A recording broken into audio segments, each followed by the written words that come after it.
So welcome to this video.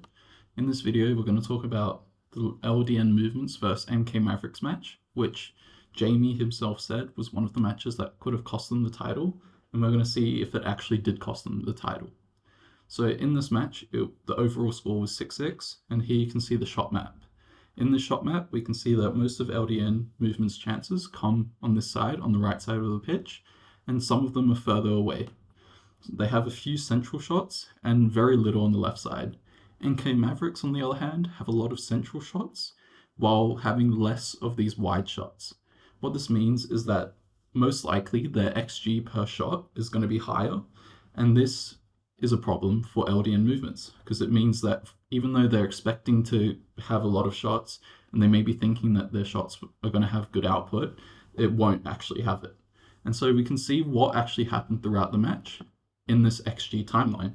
So here you can see that at the start of the match, LDN Movements actually got to a pretty good lead of 5-0. And so this lead came from about 3.6 XG, which means they were actually really clinical for the first 10 minutes of the match. However, in the next 5 to 10 minutes, that's when MK Mavericks actually came back and scored 5 goals in succession. And this was in the period where LDN Movements had little to no chances for those 5 to 10 minutes. When it got to halftime, both teams had about 6 XG, and the score was 5-all. You can see how the chances from LDN Movements near this halfway mark were actually pretty good. However, as we go into the second half, something interesting happened. You've got both teams, with little chances until the 5-minute mark in the second half, where LDN Movements actually starts having some chances, but they're all really low quality. And you can see that through how they have a lot of dots here, but they don't increase as drastically as this one shot from MK Mavericks does. And so in this second half, even though MK Mavericks only has a total of about 10 shots, and LDN Movements has about 15 to 20, it actually looks like MK Mavericks, up to this point, are having the better chances and should be scoring at least one of them.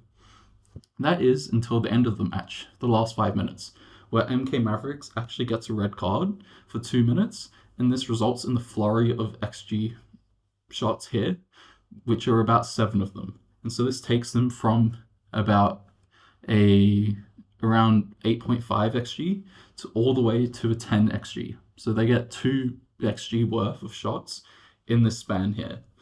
However, they weren't able to convert any of them, and so instead, MK Mavericks was able to actually score a goal at the very end. And so this led to the score being 6-6, and we can see the major stats here. So what we can see is that there's 6 goals for each team. LDN Movements actually produced more big chances, so 16 compared to 11.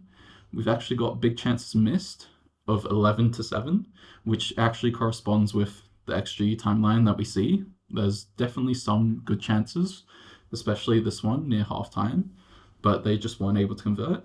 And the major stat that you can look at are these two. So 38 to 29 total shots, yet the shots on target only differs by 1. This suggests that MK Mavericks was simply just hitting the target a lot better, and this meant that the shots off target, which are just wasted shots, actually produced a major factor for why LDN Movements, even though they had higher XG, ultimately just almost dwindled their chances by just not shooting on target. So you can see that these 9 extra shots as well only produce about a 1.5 extra XG. If you subtract these two numbers, they become 1.5 XG extra. So they generated 1.5 XG from 9 shots, which is about 0.16 XG per shot. And so that's a pretty low number, which means that even though they generated more shots, they were low quality chances. We can also see that there's 14 tackles by LDN Movements, and this contributed to them actually having a pretty good game by defensively and transitionally, but it was just the amount of shots that they were conceding on target was really good from the other team. The 3 out of 7 dribbles that were made is also a problem, especially one, which was, as you can see here, this dribble here in yellow is a failed dribble, and that conceded this shot here, which could have been a goal as well.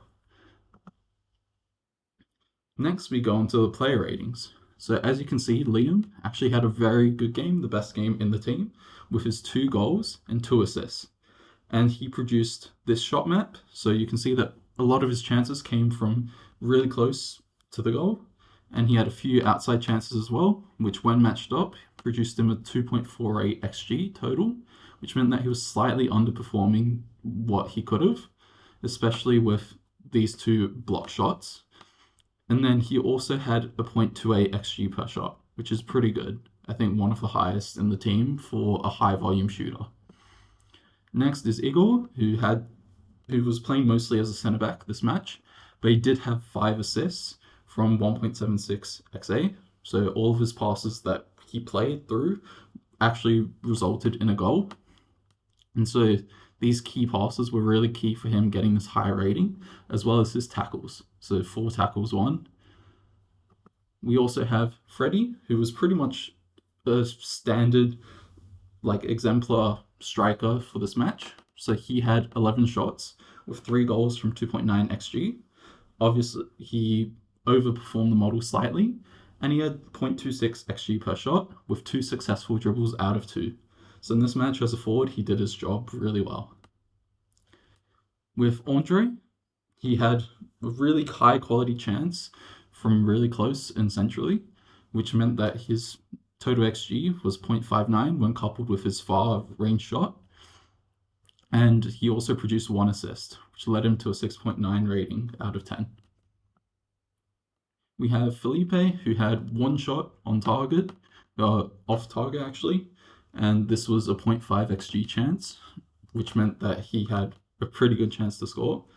But he also had 2 assists, and 1 tackle with 1 unsuccessful dribble, which meant that he actually ended up with a 6.8 rating out of 10. Kyle. So Kyle was playing as a forward as well, but unlike Freddie, who they both had similar XG, so Freddie had 2.9, he had 2.47.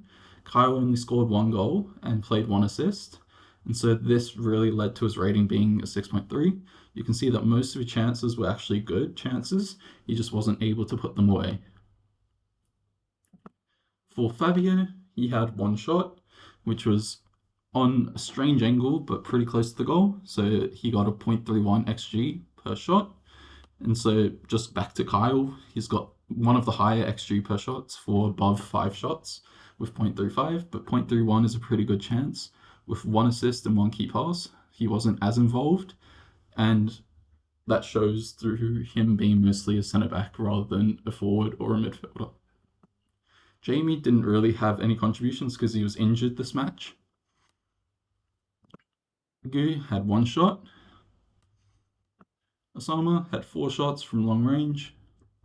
Dom didn't contribute. And Ryan had a tough match with 6 goals conceded from the 6.92 that were on target. So nearly every shot or attempted goal that was on target was conceded. But he did save 4 XG. And so 15 saves were made. So that's the overview of the LDN Movements versus MK Mavericks. Overall, it was a pretty even match. It was mainly down to LDN not being as clinical as they could have been, especially in the last few minutes. And MK Mavericks probably deserved to get this tie just because of that. So did LDN deserve to win the league? Maybe, maybe not. But I think that it was an extremely close match, and that from this match alone, I might do extra analysis on whether the probability of them having these lower XG shots would have actually affected the outcome. So stay tuned.